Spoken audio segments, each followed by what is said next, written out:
नमस्कार, बहुत बहुत स्वागत है आप सभी का श्री न्यूज में और मैं हूं आपके साथ स्नेहा सिंह राजावत। उत्तर प्रदेश का बलरामपुर जिला एक बार फिर से मानसून से पहले चिंता में है। हर साल की तरह इस साल भी यहां बाढ़ की आहट तेज हो चुकी है और लेकिन प्रशासन की तैयारियां सिर्फ फाइलों में अब नजर आ रही हैं। हमारे संवाददाता योगेंद्र त्रिपाठी जिले के हिंगहा नाले से प्रभावित सिकंदर बोझी गांव का उन्होंने दौरा किया और देखा कि बाढ़ से निपटने के लिए अब तक जो प्रयास किए गए हैं ये कितने अस्थायी और खोखले हैं।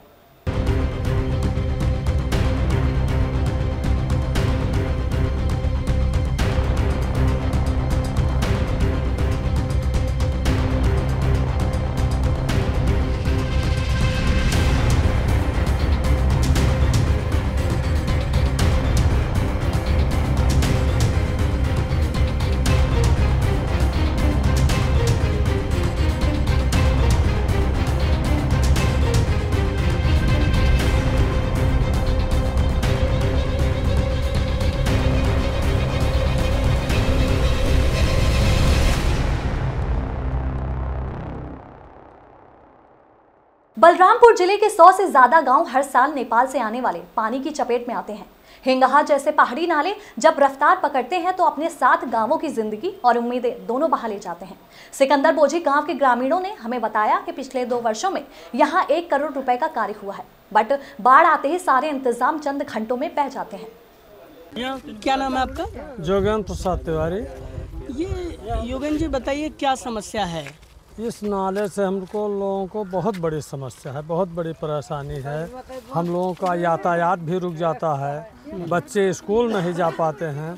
हम लोगों की नाले की उस पार की ज़मीन की खेती नहीं हो पाती है। यहाँ के बंदर और बहेला से हम लोग खेत नहीं देख सकते हैं, वहाँ नुकसान बहुत बड़ी होती है। और इस नाले में जो कुछ कार्य हुआ वो कार्य अस्थायी करते हैं लोग बजट अपना लेने के अनुसार। हम लोगों के सुरक्षा के लिए कुछ नहीं होता है। कितने घर कटे होंगे इस दौरान? 10-5 घर कट गए, जमीन बहुत कट गई इस नाले से। हम लोगों को आप लोगों के फसलों का क्या क्या नुकसान होता होगा? मकई, गेहूँ, धान जो कुछ बोआ जाता है वो सब नुकसान हुआ था। फायदा ऐसे कुछ नहीं मिल पाओ था। अब यहाँ अगर पुल में बन जात, पिचिंग लाग जात दाढ़े तो हम लोगों का यातायात भी सही हो जाता और कटान भी रुक जाती और हम लोगों को सुविधा मिल जाती। ठीक है। नाम है आपका? सन्नू गौतम। सन्नू बेटे ये बताइए क्या समस्या है आप लोगों को? सर यहाँ वो पहाड़ी नाला है, वहाँ बाढ़ बहुत तेज़ी से आती है और सर मेरा घर कट गया है और ये बहुत लोग का घर कट गया है, जैसे बुझावन सिंह, विश्राम और मेरा भी कट गया है। और सर वो बहुत तेज़, इतना तेज़ बाढ़ आती है, खेत भी कट गया है और बच्चों का शिक्षा उच्छा वो बाढ़ आती है तो वो लोग वहाँ स्कूल नहीं जा पाते हैं, शिक्षा में बहुत प्रभावित होती है। आप पढ़ने जाती हैं? सर हम पढ़ने जाते हैं लेकिन सर मेरी पढ़ाई तो पूरी हो गई।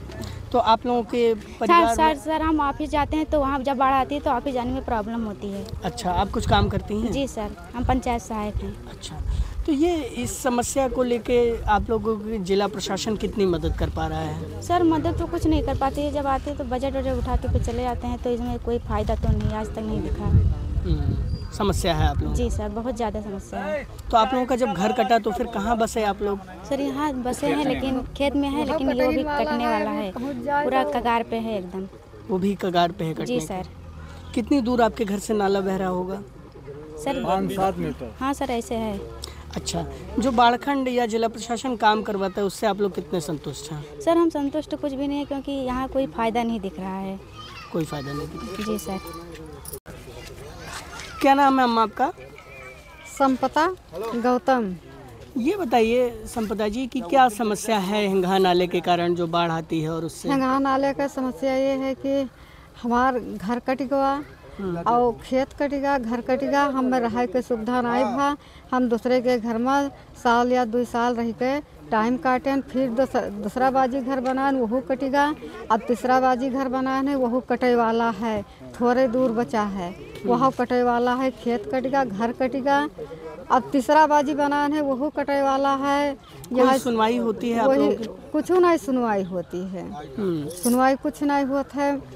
और जैसे दिक्कत परेशान ना आते हैं, बच्चे सब स्कूल नहीं जा पावत हैं, सब बच्चे यही पार रह जाते हैं, वहाँ से बच्चे आए तो वही पार रह गए। अब पानी यहाँ बरसे या ना बरसे, पहाड़ बरसे तो तुरंत बाढ़ ही आ जाए। हाँ तो ये इस तरह से कितने गांव प्रभावित होंगे? कम से कम 20-25 गाँव। हाँ कितने गांव? अब 20-25 गाँव बताओ तुम। तो आप लोगों की सुनवाई नहीं करता है जिला प्रशासन? कुछ नहीं सुनवाई हुआ था, जो कुछ भी हमारा कच्चा काम हुआ था तो वो सब बही जाता है। हमारा पुल बन जाए, पत्थर के पिचिंग लग जाए तो कुछ रोकथाम हो जाए, नहीं तो समस्या बनी हुई है। नहीं तो समस्या तो बनी नहीं है। बाढ़ ही आवत है, लड़के बच्चे न ये पार से और वही पार सब खेत पात है, और वही पार कोई देखे भाले नहीं जा पावत है। बाढ़ भरा है तो कैसे जाएं? ठीक है। ये क्या नाम है आपका? मेरा नाम सत्यम सिंह है। सत्यम भाई, ये क्या समस्या है यहाँ पर जो है आपके हिंगहा नाले के कारण? बाढ़ के दौरान क्या समस्या होती है? यहाँ समस्याएं बहुत हैं, क्योंकि यहाँ की जो अधिकारी होते हैं एक बजट कभी मिट्टी लगवा देंगे, कभी पत्थर लगवाने की बात करेंगे और कुछ भी नहीं करवाएंगे। जो कि यहाँ की सबसे मेन समस्या ग्रामीणों की, यहाँ कम से कम 25 से 30 गाँव वाले इस रास्ते से आना जाना बंद हो जाता है। मणपुर से घूम के जाते हैं, 15 किलोमीटर एक्स्ट्रा पड़ता है उनको बरदौलिया जाने में। और दूसरी चीज़ है कि यहाँ की सबसे बड़ी समस्या है, यहाँ पुल ही दिया जाए। यहाँ फर्स्ट से लेकर और 9th तक के बच्चे पढ़ते हैं, जो कि उनके गार्जियन माता पिता पर डे बच्चों को उतारते हैं नाले में। कभी कभार ऐसा होता है कि नाला में एक बाढ़ आ जाती है, जो कि बच्चे प्रभावित हो जाते हैं। एक आध बार 2-4 बच्चे बह भी गए हैं, लेकिन यहाँ के प्रशासन और यहाँ के माननीय नेताजी या विधायक जी कोई सुनवाई नहीं करते हैं। अच्छा, बाढ़खंड यहाँ पे जो कटान रोधी कार्य करवाता है उसका क्या नतीजा निकलता है? निगेटिव रहता है, पॉजिटिव होता नहीं है। जैसे कभी कटान रोधी कार्य हुआ तो किस टाइम हुआ और क्या चीज़? कोई टाइम नहीं फिक्स होता है, क्योंकि नाले की पानी आना रहता है, कोई टाइम फिक्स नहीं रहता। कभी दोपहर में आता, कभी सुबह में आता, कभी रात में आता, कभी 12 बजे आता, कभी 1 बजे, कोई टाइम फिक्स नहीं होता है। और बरसात के दौरान क्या कभी कटान रोधी कार्य करवाया गया बाढ़खंड के द्वारा? जी हाँ, यहाँ एक बार हुआ है। उसका इम्पैक्ट क्या हुआ? बह गया या बचा? तुरंत बह गया था। मतलब मिट्टी लग रही थी, पुगलैंड खड़ी थी और तुरंत बह गया था। अच्छा, कितने घर कटे होंगे, कितने लोगों के खेत कटे? अब आपके सामने प्रत्यक्ष प्रमाण है। एक घर वो है, पीछे 4-5 घर हैं ये, और उधर 2 घर थे, ये सब बह गए हैं घर में। 1.5 एकड़ तो साहब खेत कटा हुआ है ना। और ये जो ये बगल में आप देख रहे हैं घर है, और ये जमीन जितनी है इन्हीं ग्रामीणों की है। कम से कम एक लोगों की 2.5-2.5, 3-3 बीघे जमीन निकल गई। और पूरे गांव में 70-80 घर होंगे, सबकी ऐसे नुकसान हुआ आप लोगों है। की फसलें भी उस दौरान धान की आवागमन बंद हो जाता है, सब खत्म हो जाती है ना, आवागमन बंद हो जाता है, कौन जाएगा उस पार भाई। क्या फसल उगाते होंगे आप लोग? गेहूं होता है, धान होता है, यही 2 चीज़ होती हैं ज़्यादातर यहाँ। धान तो एकदम खत्म हो जाता है, मक्का एकदम खत्म हो जाता है। गेहूं थोड़ा बहुत हो भी जाता है। सरकार से रेमेडी मिल पा रही है कि नहीं मिल पा रही है? सरकार से क्या कहा जाए, क्योंकि यहाँ के ग्रामीण जो हैं हमारे पूर्वज कई बार जा चुके हैं योगी जी के पास, लेकिन उन्होंने कभी वहाँ जब जाने के बाद कभी ये हुआ कि आज आया नहीं है। 2-3 दिन हम लोगों ने वेट किया, फिर रिटर्न आ गए हैं। 2-1 बार वहाँ लखनऊ में दिया गया, उसके बाद में वहाँ भी कोई सुनवाई नहीं हुआ। पोर्टल पे हुआ, ट्विटर पे हुआ, कहीं सुनवाई नहीं होता है। और जो होता है डीएम साहब यहाँ के हैं, वो रिपोर्ट पता नहीं क्या झूठे लगा देते हैं। उनको सही चीज़ लगानी चाहिए, एक बार आके देखना चाहिए यहाँ की जनता की कि क्या समस्या हैं, क्या चीज़ें हैं, क्या बच्चों के लिए है, लेकिन वो कुछ कर ही नहीं रहे। ठीक, रोल नहीं हुआ था। क्या नाम है? बुझावन सिंह। ये बुझावन सिंह जी, क्या समस्या है आप लोगों को बाढ़ के कारण और पहाड़ी नाले हिंगहा के कारण? अरे हम लोगों को सर बहुत बड़ी समस्या है, क्योंकि तट पे गांव और नाले के इस पार और उस पार खेत और राशन गल्ला की दुकान, स्कूल, बच्चे आने जाने के लिए तो नाला से बहुत बड़ी तकलीफ़ है, क्योंकि बच्चे जाने में बाधित होते हैं, बरसात भर राशन लाने में बाधित है, राशन नहीं ला पाते हैं। और खेती का जो कार्य है, जुताई गुड़ाई, जब बाढ़ आ जाती है तो 1 दिन 2 दिन हम लोग उधर जा नहीं पाते हैं। तीसरी बात, बाढ़ जब आ जाती है तो कटान से एक घर गिर गया, दूसरा फिर तट पे स्थित है, वो भी इस साल गिर जाएगा।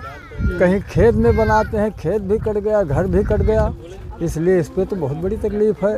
अच्छा, और ये जिला प्रशासन और बाढ़खंड जो आप लोगों के लिए काम करता है, उससे कितने संतुष्ट हैं और क्या क्या काम अब करता वो है? कई बार 2, 3, 4 बार काम के। पहली बार तो जो है बांध बंधवाया गया, पुगलैंड आया और वो बांध बंद करके कंप्लीट हो गया। तत्काल बाढ़ आ गई और वो सब देखते देखते और थाना हरैया के प्रशासन उसी बंधे पर खड़े खड़े और बाढ़ से कट गया, वो सब भग के इधर आ गए। फिर इसके बाद दोबारा जो है बोरी आया और बांस की कैरेट बनाई गई, 2-4 कैरेट लगाया गया, बाकी वैसे सब अपना बजट ले लिए और वो कैरेट और बोरी ना मालूम किधर गई। सब कच्चे काम होते हैं और 10-20 बोरी उसमें डाला जाता है, कोई फुल बोरी भी नहीं डाली गई, काम अधूरा ही छोड़ जाते हैं। फिर तीसरी बार आया था ईंट और बांस कैरेट, तो उस पर हम लोग थोड़ा मना कर दिए कि इसको कोई पिचिंग ठोकर लगाया जाए कि जिससे ये नाला घूम जाए इधर उधर, कटान रुक जाए, तो कम से कम घर तो सुरक्षित बच जाए।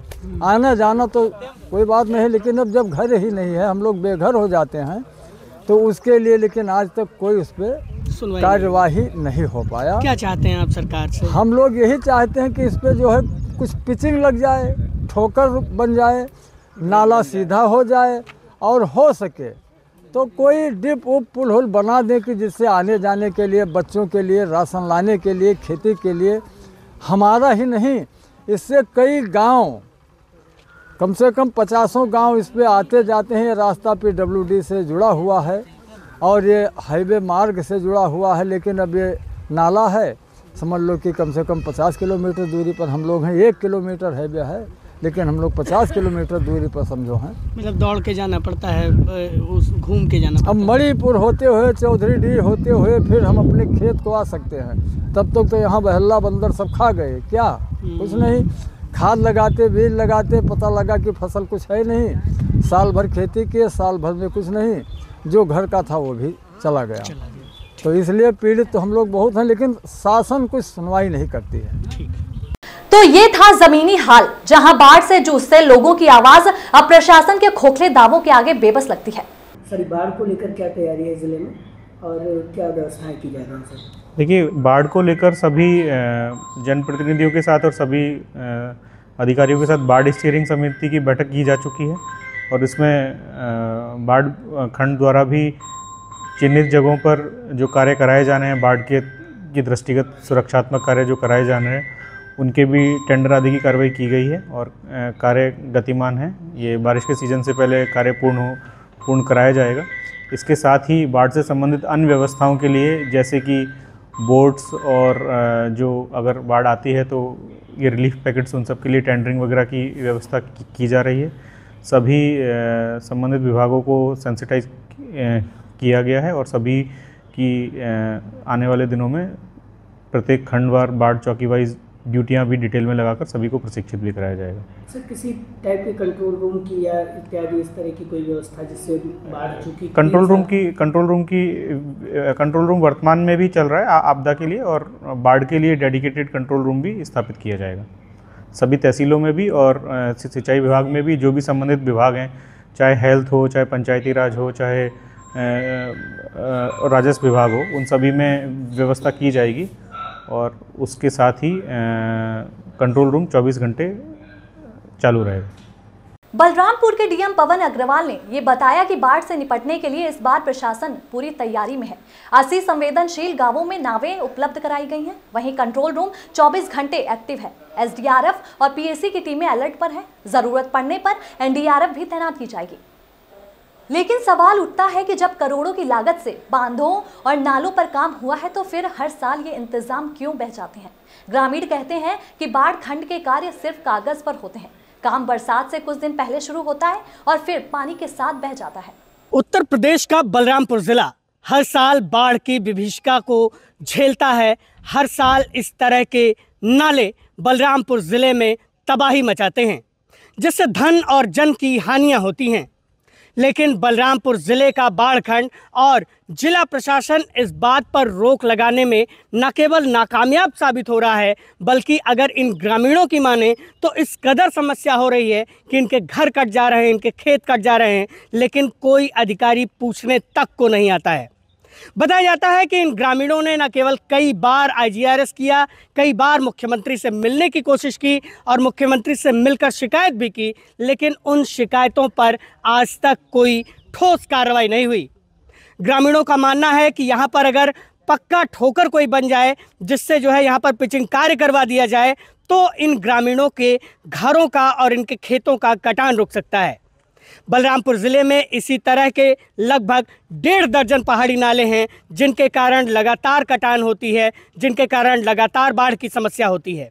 इसके साथ बूढ़ी राप्ती और राप्ती नदी बड़े पैमाने पर बलरामपुर में बाढ़ की विभीषिका पैदा करती है, जिससे बचाने के लिए बंधों का तो निर्माण कराया गया है, लेकिन उन बंधों पर हर साल 10 से 15 करोड़ रुपए उनके मरम्मत के लिए खर्च किए जाते हैं।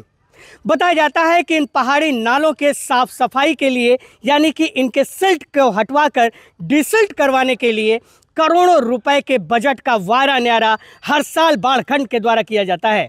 लेकिन इन ग्रामीणों के करोड़ों रुपए के बजट के लग जाने के बाद इनकी गाढ़ी कमाई से मिलने वाले टैक्स के पैसे से इस बजट के खर्च हो जाने के बाद भी इन्हें कोई लाभ नहीं मिलता दिखाई देता है। ग्रामीण कहते हैं कि अगर इस तरह की चीज़ों पर रोक लगानी है तो न केवल बड़े पैमाने पर पक्के निर्माण करवाने होंगे या पिचिंग के कार्य करवाने होंगे, बल्कि अगर इन लोगों के भाग्य और भविष्य को बचाना है तो कहीं ना कहीं जिला प्रशासन को मुक्त हस्त रूप से ये सोचना होगा कि किस तरह से इन लोगों को लाभान्वित करते हुए इस तरह के नालों के पानी पर रोक लगाई जा सकती है, जो बाढ़ के और बारिश के दौरान विभीषिका बनकर इनके ऊपर टूटते हैं। बलरामपुर ज़िले के डीएम पवन अग्रवाल का कहना है कि उन्होंने इस तमाम चीज़ों के लिए जो है मीटिंग्स की हैं, बाढ़खंड के द्वारा जो तैयारियां की जा रही हैं उनकी जो है जांच पड़ताल की जा रही है। इसके साथ ही जो बाढ़ के पूर्व तैयारियां की जाती हैं वो पूरी कर ली गई हैं और ग्रामीणों को इसका लाभ दिया जाएगा। लेकिन ये लाभ केवल कागजों में सिमट कर रह जाता है और इस तरह के लाभों के ज़रिए अगर वाकई में ग्राउंड पर लाभ देने की बात कही जाती है तो कहीं ना कहीं इन लाभों से भ्रष्टाचार की बू आती दिखाई दे रही है। बलरामपुर से मैं योगेंद्र विश्वनाथ त्रिपाठी, श्री न्यूज़ के लिए। तो बलरामपुर में बाढ़ के खतरे के साथ एक चिंता भी है, प्रशासनिक इंतजामों की अस्थिरता। बाढ़ हर साल आती है, पर क्या प्रशासन अब की बार स्थायी समाधान देगा या फिर एक बार और एक साल ग्रामीणों की उम्मीदें पानी में बह जाएंगी? फिलहाल के लिए बस इतना ही। देश दुनिया की तमाम बड़ी खबरों के लिए बने रहिए और देखते रहिए श्री न्यूज़।